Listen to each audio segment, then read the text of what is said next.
পশুটার দেহ থেকে প্রাণ বের হয়ে যাওয়ার জন্য ছোট ছুরি দিয়ে জবাই করা প্রাণীটার গলার মধ্যে খোঁচা মারতে থাকে, গলায় বারবার খোঁচা মারতে থাকে। এটা কিন্তু ঠিক না। স্পাইনাল কর্ডে যদি আপনি জবাই করার পরে বারবার খোঁচা মারেন তাহলে কিন্তু এই প্রাণীটার অপমৃত্যু হতে পারে, অর্থাৎ এটা স্বাভাবিক কোনো মৃত্যু নয়। স্বাভাবিক মৃত্যু হচ্ছে জবাই করে দেয়া, এবং ইসলাম এটাকে আমাদের জন্য বৈধ করেছেন।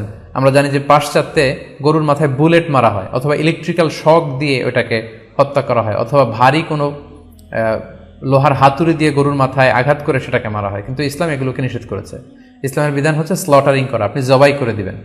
সেক্ষেত্রে আমার মনে হয় 10 থেকে 15 মিনিট যদি আমরা একটু ওয়েট করি, গরুর দেহ থেকে সবগুলো রক্ত কিন্তু বের হয়ে যাবে, ফলে এটার গোশতটা দেওয়া হবে আমাদের জন্য। কিন্তু আমরা যদি তাড়াহুড়ো করে, বিশেষ করে অনেক কসাই ভাইরা রুহটা যাতে তাড়াতাড়ি বের হয়ে যায়, প্রাণটা যাতে তাড়াতাড়ি বের হয়ে যায়, জবাইয়ের পরে আবার ছোট ছুরি দিয়ে স্পাইনাল কর্ডে খোঁচা মারতে থাকে, এটা কিন্তু ঠিক না। এতে করে যেটা হয়, এটা স্বাভাবিক মৃত্যু হয় না, বরং অপমৃত্যু হয়ে থাকে।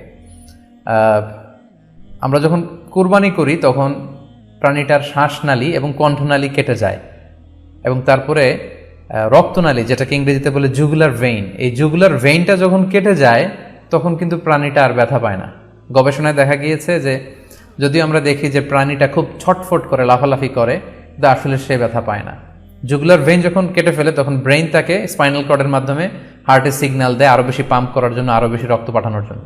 ফলে দেহের সবগুলো রক্ত গলার ওই কাটা জায়গা দিয়ে কিন্তু বের হয়ে যায়। কিন্তু ওই মুহূর্তে আপনি যখন ছোট ছুরি নিয়ে এটার স্পাইনাল কর্ডে খোঁচাখুচি করতে শুরু করেন তখন কিন্তু এটার অপমৃত্যু ঘটে, এটার স্ট্রোক হতে পারে, এটা হার্ট অ্যাটাক করে মারা যেতে পারে। তাহলে সেটা কিন্তু স্বাভাবিকভাবে জবাইয়ের মধ্যে দিয়ে মৃত্যুবরণ করলো না, বরং হার্ট অ্যাটাক করে বা স্ট্রোক করে সেটা মারা গেল। তখন কিন্তু আপনার কুরবানিটা প্রশ্নবিদ্ধ হয়ে যেতে পারে। তো এই জন্য আমি সকলের কাছে অনুরোধ করব, আপনারা তাড়াহুড়ো না করে 10 থেকে 15 মিনিট একটু ওয়েট করেন জবাইয়ের পরে, এটাকে স্বাভাবিকভাবে, ন্যাচুরালি, প্রাকৃতিকভাবে এটার রুহটা বের হতে দিন। তা না হলে আমাদের কুরবানি কিন্তু প্রশ্নবিদ্ধ হয়ে যেতে পারে। 3 নম্বর রিমাইন্ডার হচ্ছে, আমাদের বাংলাদেশের অনেক জেলায় আমরা হিন্দু মুসলমান একসাথে থাকি। আমার কাছে নিউজ এসেছে যে অনেক জায়গায় অনেকে হিন্দুদের মন্দিরের সামনে কুরবানির গরু জবাই করে। এটা ঠিক না।